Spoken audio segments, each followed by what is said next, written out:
Imagine करो, एक student class 9 में एडमिशन लेता है। उसको लगता है सब नॉर्मल है, जैसे पहले मैथ, साइंस, सोशल साइंस के एग्जाम के पढ़ाई के लिए तैयारी करता है। लेकिन स्कूल का फर्स्ट डे टीचर्स बोलते हैं कि सिलेबस चेंज हो गया। आखिर हम लोग समझते हैं कि आखिर सिलेबस हमारा क्यों चेंज हुआ है। नई बुक, नई पैटर्न और शायद फ्यूचर में नए एग्जाम पैटर्न्स भी होंगे। तब एक सिंपल सा सवाल हमारे दिमाग में आता है, आखिर हर बार सीबीएसई सिलेबस क्यों चेंज करती है? एजुकेशन इंप्रूव करने के लिए या स्टूडेंट पे एक्सपेरिमेंट करने के लिए? सच ये है कि इंडिया का एजुकेशन सिस्टम काफी समय से स्ट्रगल कर रहा है। स्टूडेंट रट्टा मार करके एग्जामिनेशन पास कर रहे हैं, लेकिन अगर उसी में स्टूडेंट्स को रियल लाइफ बेस्ड क्वेश्चन पूछा जाए तो बहुत से स्टूडेंट्स कंफ्यूज हो जाते हैं और नहीं आंसर दे पाते। फोटोसिंथेसिस का डेफिनेशन सबको याद है, लेकिन अगर पूछो कि प्लांट को सनलाइट क्यों चाहिए तो बहुत से स्टूडेंट्स रुक जाते हैं। तो इसी के लिए एक्सपेरिमेंट किया गया कि हम लोग सिर्फ एग्जाम के लिए तैयार हो रहे हैं या फिर रियल लाइफ के लिए। 2020 में हमारा नेशनल एजुकेशन पॉलिसी आता है। इसका मेन गोल था कि रट्टा लर्निंग कम करना है, कॉन्सेप्ट अंडरस्टैंडिंग बढ़ाना है, स्किल और क्रिएटिविटी पर फोकस करना है। पॉलिसी के बाद एक फ्रेमवर्क बनाया गया, national curriculum framework 2023।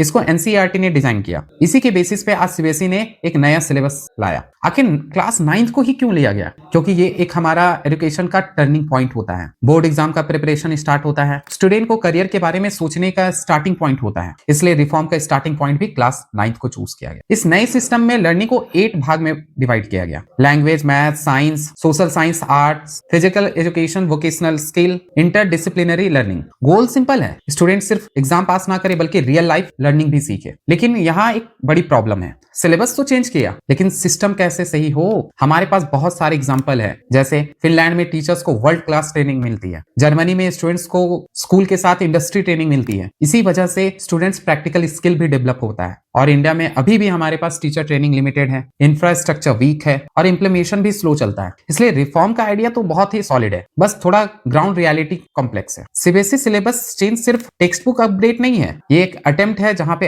Education system को सही किया जा सकता है, रट्टा लर्निंग से कॉन्सेप्ट और स्किल बेस्ड लर्निंग पर। लेकिन इसका रियल सक्सेस डिपेंड करेगा इंप्लीमेंटेशन पर। इसलिए जब भी कोई बोले कि सीबीएसई सिलेबस फिर से चेंज कर दिया तो समझ जाना ये सिर्फ सिलेबस चेंज नहीं, इंडिया के एजुकेशन सिस्टम के फ्यूचर को डिसाइड करने की एक छोटी सी कोशिश है। इसलिए कीप सपोर्ट।